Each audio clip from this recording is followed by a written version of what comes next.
관한 말씀을 나누게 됩니다. 여섯 번째 복에 관한 말씀은 요한계시록 22장 7절입니다. 요한계시록 22장 7절 말씀 우리 함께 읽습니다. 보라, 내가 속히 오리니 이 책의 예언의 말씀을 지키는 자가 복이 있으리라 하더라. 아멘. 첫 번째 복을 기억하셔요.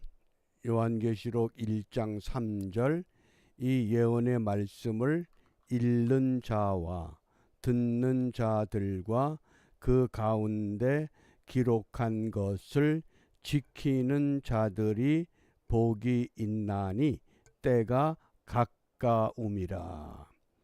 첫 번째 복은 읽고 듣고 지키는 것에 대해서 말씀을 했습니다. 그리고 이제 마지막 부분의 여섯 번째 복은 읽고 듣고 보다는 말씀을 지키는 자가 복이 있다. 비슷한 내용 같지만은 역사의 시간의 흐름에 따라서 우리 예수님께서 마지막 때에 무엇을 보겠느냐 탄식하셨습니까? 믿음을 보겠느냐. 믿음을 보겠느냐. 초대교회 시대 때의 성도들의 그 뜨거운 열정, 그들의 믿음이 어떤 믿음이었습니까? 자기 소유 다 팔아서 내놓고 모든 물질을 공동으로 사용하고, 왜?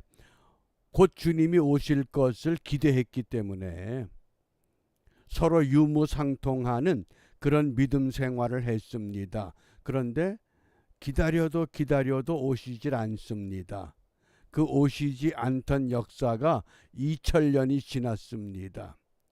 그러면 그런 뜨거운 열정이나 또 서로 나누는 것이나 이런 것들이 점점 더 강해지겠습니까? 약해지겠습니까? 당연히 약해질 수밖에 없습니다. 신부가 신랑을 기다리는 것 당연한 이치인데 신랑을 기다리다 생각한 것만큼 빨리 오질 않기 때문에 기름을 미처 예비하지 못하는 것처럼 마지막 때에 믿음을 보겠느냐. 어떤 믿음입니까? 말씀을 지키는 믿음. 그래서 이 여섯 번째 복은 말씀을 지킨다고 하는 것, 다른 말로 이야기를 하면 인내하는 믿음을 말합니다. 인내하는 믿음. 오신다고 하셨는데 당장 속히 오리니, 속히. 자꾸 이걸 시간적인 이해로 우리가 생각하기 때문에 곧 오실 것처럼 준비를 했던 겁니다. 그런데 이 속히라고 하는 이 타코스라고 하는 단어의 속뜻은 반드시 오신다, 그런 뜻입니다. 하루가 천년 같고 천년이 하루 같지만 반드시 오신다.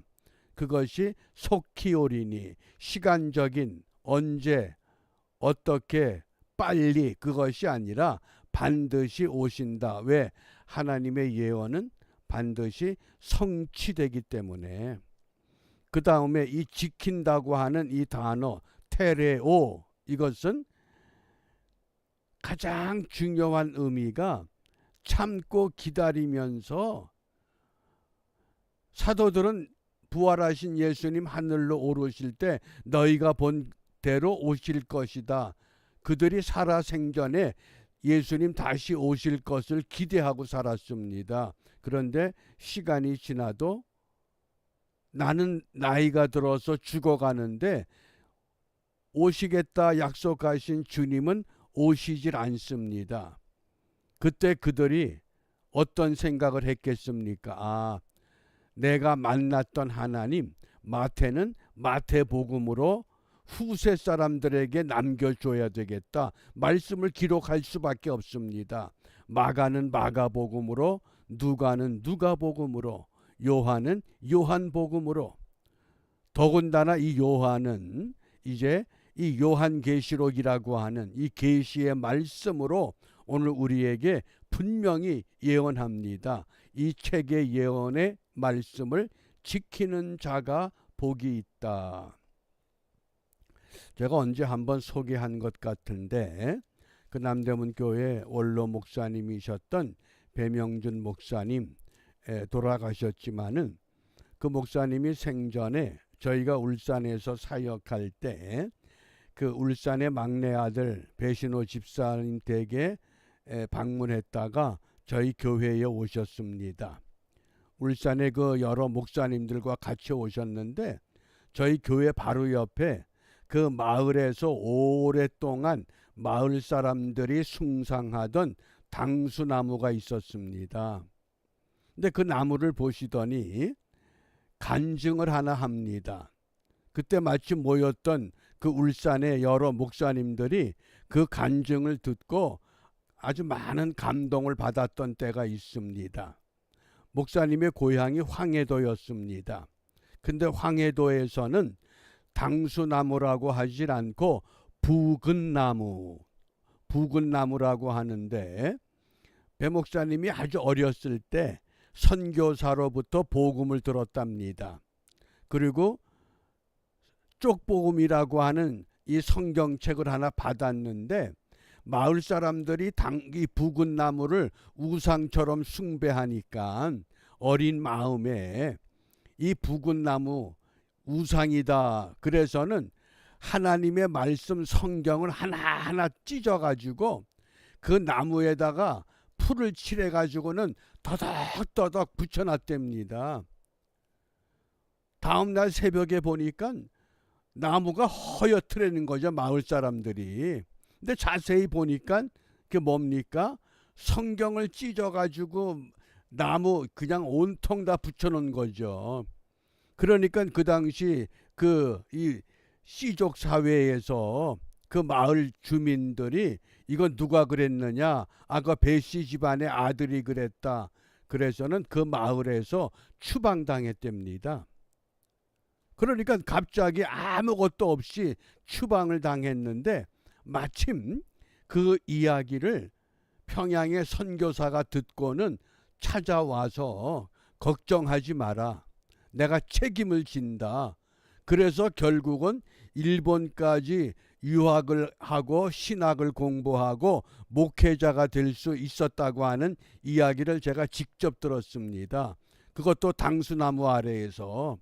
그러니까 모였던 목사님들이 이게 말씀을 지키는 것이 그 어린 나이에 어떻게 그런 생각을 할 수 있을까. 그래서 그 부모님들하고 마을에서 추방당해서 오갈 데가 없을 때 선교사가 그 소식을 듣곤 깜짝 놀라서 그 식구들을 잘 인도해서 결국은, 그래서 내가 신학까지 유학까지 갔다 와서 목사가 될 수 있었다. 어떻습니까? 다시 한번 우리 오늘 22장 7절 말씀을, 오늘 나에게는 그런 말씀을 지키고자 하는 열정, 말씀을 지키고자 하는 순수함, 말씀을 지키고자 하는 그런 뜨거운 우리 마음이 있는가? 우리 한번 우리 믿음을 헤아려 보면서 오늘 6번째의 복된 말씀, 요한계시록 22장 7절입니다. 우리 함께 읽습니다. 보라, 내가 속히 오리니 이 책의 예언의 말씀을 지키는 자가 복이 있으리라 하더라. 아멘. 정말 시대가 점점 더 어려워집니다. 하나님의 말씀을 지키는 것이 결코 쉬운 때는 아닙니다. 배 목사님이 어렸을 때 마을에서 추방당하는 그 정도까지는 아니더라도, 지금 우리 살고 있는 이 미국의 현실도 어느 목사님이 길거리에서 노방전도하다가 총에 맞은 사건도 있습니다. 그게 현실입니다. 왜? 복음을 복음으로 선포하면 이 다원화 사회 속에서 결국은 다른 생각, 다른 주장을 하는 사람들에 의해서 어려움을 겪을 수 있는 그런 때라고 하는 겁니다. 그러므로 우리가 이 요한계시록의 구조를 잘 이해해 주시기 바랍니다.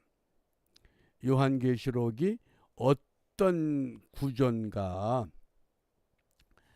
첫 번째, 우리 1장 1절에 보면 예수 그리스도의 계시다. 그래서 이는 하나님이 그에게 주사 반드시 속히 될 일을 그 종들에게 보이시려고 그 천사를 그 종 요한에게 보내어 지시하신 것이다. 속히 될 일, 앞으로 되어질 일. 그렇기 때문에 요한계시록을 우리가 예언서로 분류합니다. 요한계시록은 예언입니다. 근데 한 가지 기억할 것은 예언은 반드시 이루어진다.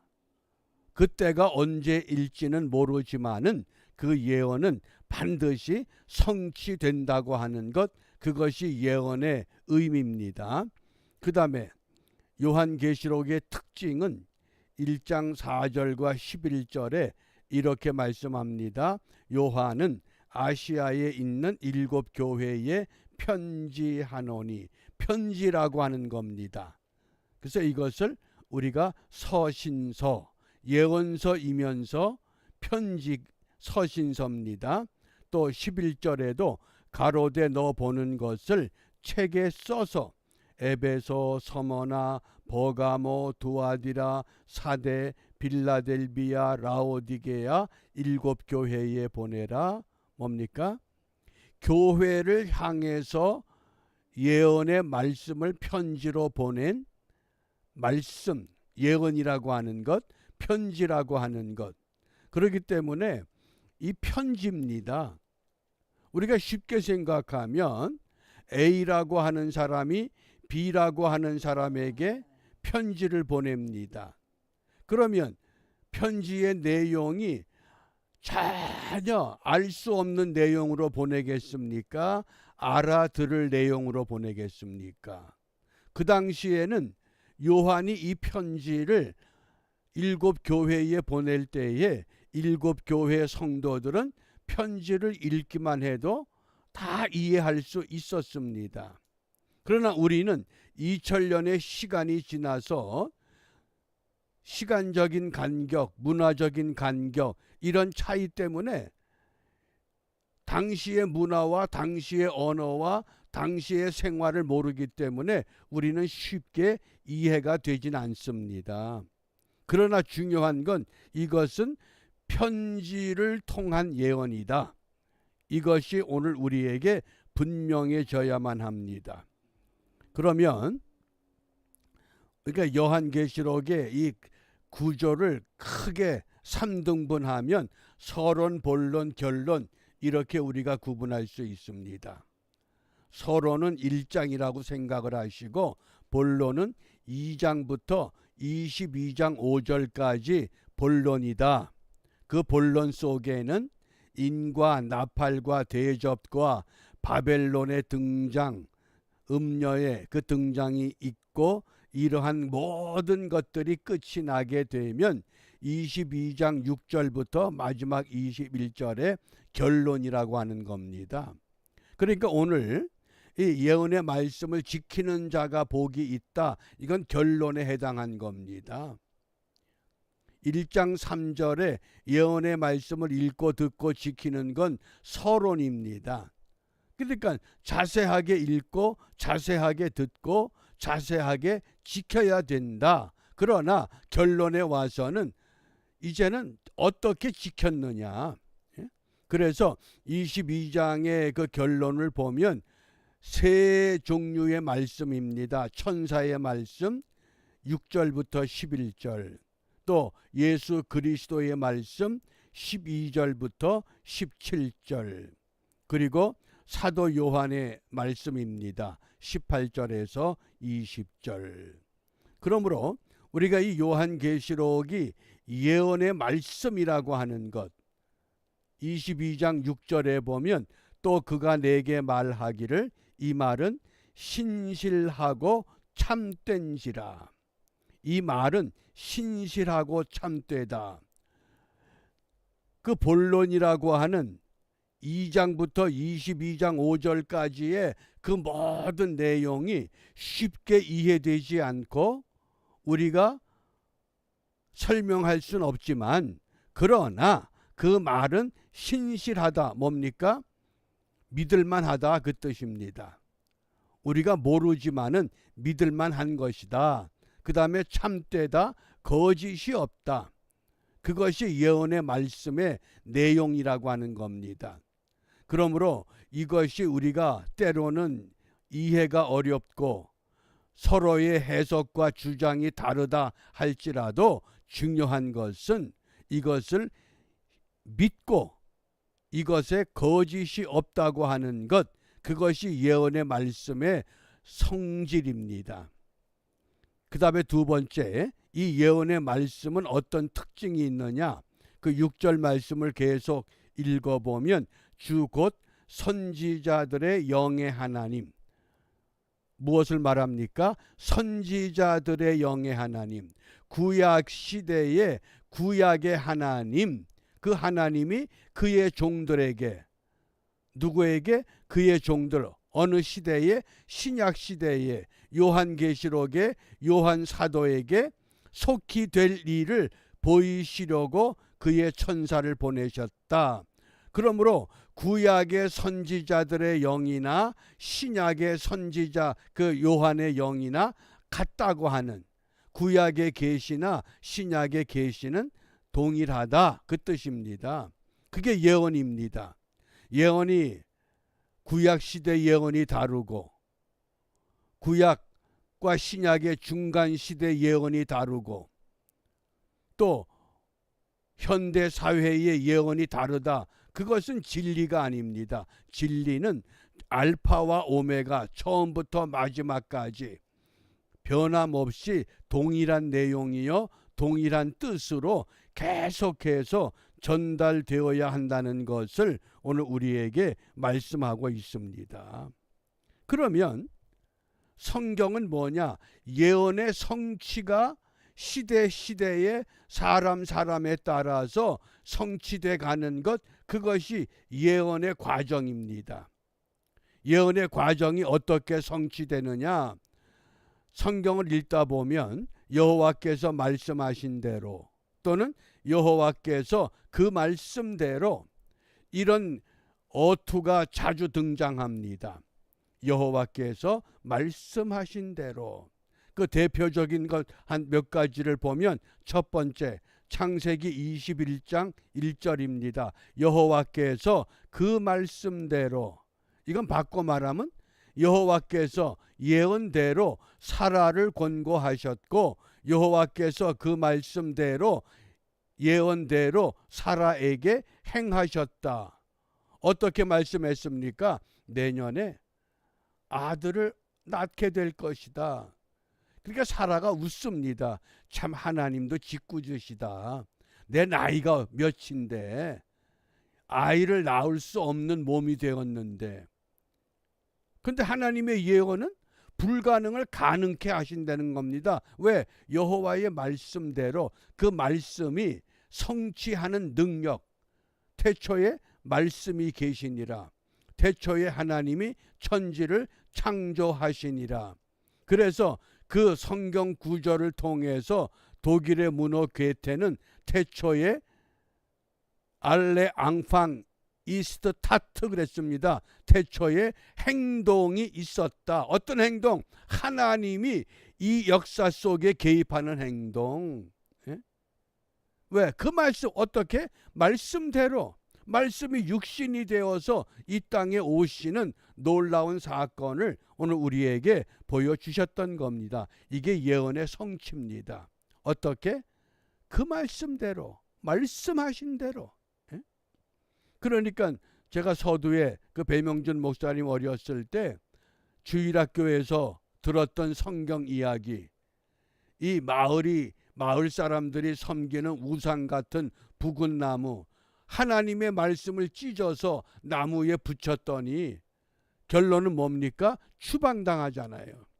근데 추방으로 끝이 났습니까? 하나님이 선교사를 통해서 그 집안을 먹여 살리고 결국은 이런 사람은 분명히 공부를 더해서 지도자가 되어야 된다.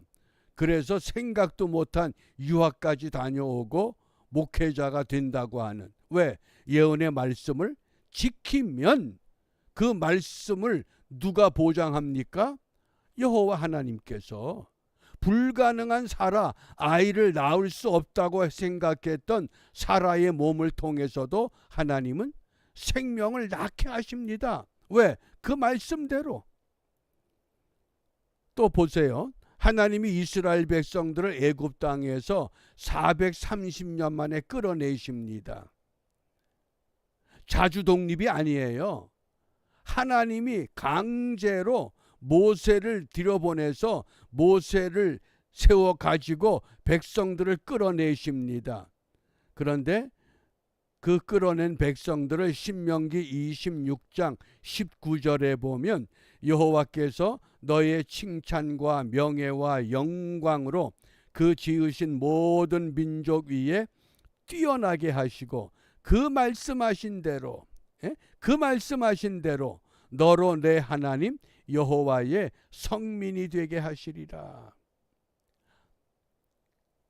그 애굽 땅에서 목축업을 하던 히브리 백성들, 과연 그들이 성민이 되겠다고 하는 생각, 성민이 된다고 하는 비전 있었습니까? 없습니다. 다만 하나님께서 내가 너로 아브라함과 맺은 말씀의 언약 때문에, 그래서 언약이 말씀의 약속이잖아요. 그 말씀 때문에 그 말씀대로 너로 내 하나님 여호와의 성민이 되게 하시겠다. 백성들이 성민이 될 모습이 보이질 않아도 하나님은 기어코 그 백성들을 하나님의 거룩한 백성으로 세워 가십니다. 그게 말씀의 능력이요, 말씀의 은총이라고 하겠습니다. 그런데 이 말씀대로 행하지 않으면 어떻게 될까요? 반대로 말씀대로 행하지 못할 경우를 한번 보겠습니다. 창세기 19장에 보면 소돔과 고모라가 불의 심판을 받게 될 때 14절입니다. 롯이 나가서 그 딸들과 정혼한 사위들에게 고하여 이르되 여호와께서 이 성을 멸하실 터이니, 뭡니까? 하나님이 말씀하시기를 이 성을 무너뜨리신데, 이 성을 심판하신데 너희는 일어나 이곳에서 떠나라 하되, 근데 문제가 뭡니까? 그 사위들이, 롯이 딸이 둘이 있잖아요. 큰 딸과 작은 딸. 근데 그 사위들이 하나님의 말씀을 어떻게 생각했습니까? 농담으로 여겼더라. 농담으로. 오늘날 이런 현상이 없습니까? 공립학교에서 주기도문 못하게 하고 10계명 비석을 다 파괴시키고, 지금 그런 시대예요. 왜? 하나님의 말씀을 농담으로 생각하는 그런 시대. 그런데 그 예언의 말씀을 농담으로 생각하고 지키지 않으면 복이 와야 됩니까? 저주가 옵니까? 재앙이 옵니까? 이게 분명하게 오늘 우리에게 이 6번째 예언의 말씀을 지키는 자가 복이 있다고 하는 그 복의 의미를 분명하게 보여주고 있는 이 시대입니다. 또 하나 보겠습니다. 엘리사 시대 때에 아람 왕이 사마리아 성을 포위했습니다. 그리고는 그 성 안에서 꼼짝 못하게 만듭니다. 그러니까 하루 이틀도 아니고 그 성에 먹을 양식이 다 동이 났습니다. 어느 정도까지 극심한 재난이냐? 여성들이 한날은 이런 약속을 합니다. 야, 우리 가위바위보 하자. 왜 갑자기 가위바위보는? 그래서 오늘 진 사람의 아들을 잡아먹고 그 다음에 이긴 사람의 아들은 그 다음에 잡아먹자. 그러고는 진 사람의 아들을 잡아먹었습니다. 그 정도로 지금 사마리아 성이 먹을 것이 없는 심각한 위기가 왔습니다. 그런데 왕이 성을 거닐어 보니 사람들이 모여서 다투는 겁니다. 왜 다투느냐? 글쎄 이 에펜네가 어제는 내 아들 잡아먹고 오늘은 지 아들 내놔야 되는데 안 내놓습니다. 지도자의 마음이 어떻겠어요? 이건 하나님이 우리에게 주신 재앙이다. 그런 상황에 지금 우리가 그림을 생각하고 열왕기하 7장 먼저 1절 말씀을 읽습니다. 함께 읽어봅니다. 엘리사가 가로되 여호와의 말씀을 들을지어다. 여호와께서 가라사대 내일 이맘때에 사마리아 성문에서 고운 가루 한 스아에 한 세겔을 하고 보리 두 스아에 한 세겔을 하리라 하셨느니라. 먹을 것이 아무것도 없는 그 사마리아 성에 고운 가루 한 스아에 한 세겔, 보리 두 스아에 한 세겔 할 것이다. 이게 뭡니까? 하나님이 엘리사를 통해서 예언의 말씀을 선포케 했습니다. 2절입니다. 그때의 한 장관 곧 왕이 그 손에 의지하는 자가 하나님의 사람에게 대답하여 가로되, 나라의 장관이지만은 예언을 믿질 않습니다. 하나님의 권위를 인정하지 않습니다. 그러니까 하나님의 사람 엘리사에게 말하기를, 그 다음 말씀을 잘 보셔요. 여호와께서 하늘에 창을 내신들 어찌 이런 일이 있으리요. 지금 시국이 어떤 시국이냐? 각 집에서 먹을 것이 없어서 아들을 잡아먹는 생지옥 같은 세상인데, 아니 아무리 하나님이 전능하다고 하늘에 창을 내셔서 곡식을 쏟아 붓는다고 이런 일이 있겠느냐? 그러니까 엘리사가 뭐라고 이야기를 합니까? 그 장관에게 네가 내 눈으로 보리라. 그러나 그것을 먹지는 못하리라. 이런 상황이에요. 근데 하나님의 역사가 참 놀랍습니다. 성 밖에서 성에서 먹을 것을 가져다 줘야 굶주림을 면할 수밖에 없는 문둥이 4사람이 암만 성을 바라봐도 먹을 게 없어요. 그러니까 차라리 먹을 것이 넉넉한 아람 군대 진영으로 우리가 가자. 가서 어차피 굶어 죽으나 아람 진영에 가서 맞아 죽으나 죽을 것 차라리 가서 우리 한번 용기를 내보자. 그러곤 이 문둥이 거지 4명이요 깡통을 두들기고 아람 군대로 갑니다. 작년에 왔던 각설이 죽지도 않고 또 왔네. 그런데 이상하죠. 문둥이 4명이 깡통을 두드리는 소리가 아람 진영의 거대한 군사의 소리로 들린 거예요. 그러니까 아람 진영에서 갑자기 우리를 사마리아 성에서 외국의 군대를 동원해서 우리를 공격한다. 도망가자. 그러곤 전부 도망을 친 거예요. 문둥이가 아람 진영에 들어갔더니요 사람이 보이질 않아요. 그런데 진영마다 금이 있죠, 은이 있죠, 옷이 있죠. 먹을 게 산더미 같이 쌓였어요.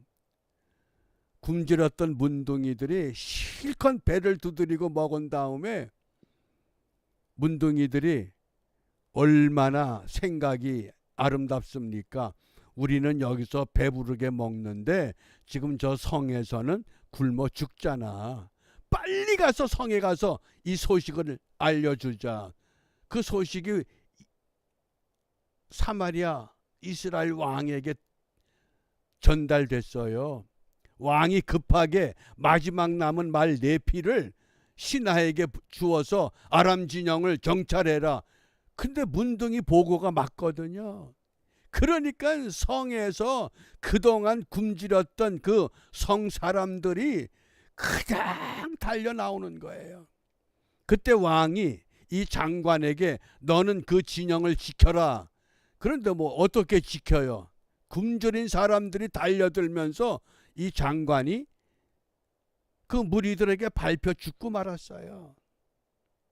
예언의 말씀을 지키는 것과 지키지 않는 것의 차이가 뭐예요? 그걸 분명히 복과 저주. 이것을 성경은 여실히 우리에게 증거하고 있습니다. 그렇기 때문에 마지막 때의 영적인 현상을 우리 주님은 이렇게 탄식하셨거든요. 누가복음 18장 8절이에요. 우리 함께 읽습니다. 내가 너희에게 이르노니 속히 그 원한을 풀어주시리라. 그러나 인자가 올 때에, 그러나 인자가 누구예요? 하늘로 올라가셨던 그 예수님 다시 오실 때에 세상에서 무엇을 보겠느냐? 믿음을 보겠느냐? 그 믿음이 뭐예요? 예언의 말씀을 지키는 믿음이에요. 하나님의 말씀을 지키는 그런 믿음이 과연 얼마나 있겠느냐? 어떻습니까? 오늘 나의 영적 상태가 어떤가를 오늘 주님이 우리에게 묻습니다. 너는 지금 그 말씀을 어떻게 생각하고 있느냐? 그 말씀을 너는 어떻게 전하고 있느냐? 너는 그 말씀을 어떻게 묵상하고 있느냐? 뭐예요?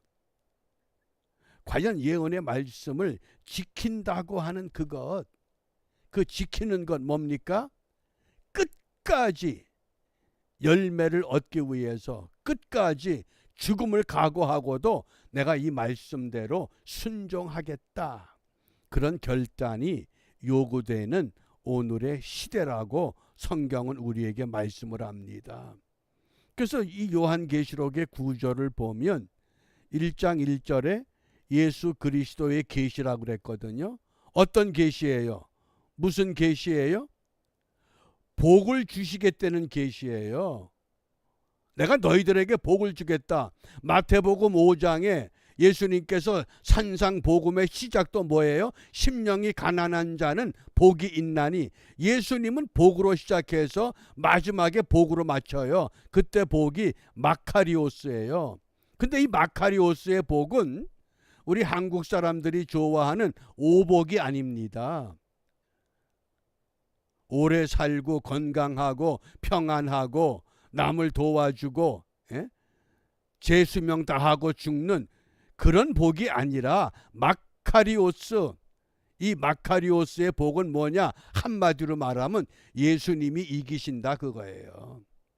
예수님이 이기신다. 말씀이 이기신다. 그러면서 마지막 22장 21절에 주 예수의 은혜가 모든 자에게 있기를 원한다.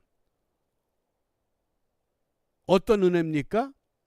그 마카리오스의 복, 예수로 이긴다고 하는 이것을 이 땅의 모든 백성들이 다 깨달으면 좋겠다. 그게 요한계시록이에요. 우리가 자꾸 이 계시록을 이상한 방향으로 풀려고 하지 말고, 요한계시록은 1장부터 마지막 22장까지 한마디로 말하면 주제가 예수님께서 이기신다. 예수님께서 이기신다. 그래서 그 7가지 복의 내용을 구체적으로 첫 번째, 말씀을 읽고 듣고 지키는 자의 복, 주 안에서 죽는 자의 복, 깨어서 옷을 지키는 자의 복, 어린 양의 혼인잔치에 참여하는 자의 복, 첫 번째 부활에 참여하는 자의 복, 오늘은 말씀을 지키는 자의 복. 이제 다음 주 수요일에 두루마리를 희게 정결하게 깨끗하게 세탁하는 자의 복, 그래서 그 복이 모든 사람들에게 있기를 원한다. 우리 한국 이 사람들의 특징을 두 가지로 이야기를 해요. 첫째, 한이 많은 백성이다. 이 한이라고 하는 것, 이 마음속에 어떤 응어리가 박혀 있는데 이게 풀리질 않는다는 거죠. 한이 많은 백성. 그 다음에 두 번째, 이 한국 이 역사의 특징은 500년 주기로 신앙의 형태가 바뀌었다는 거예요.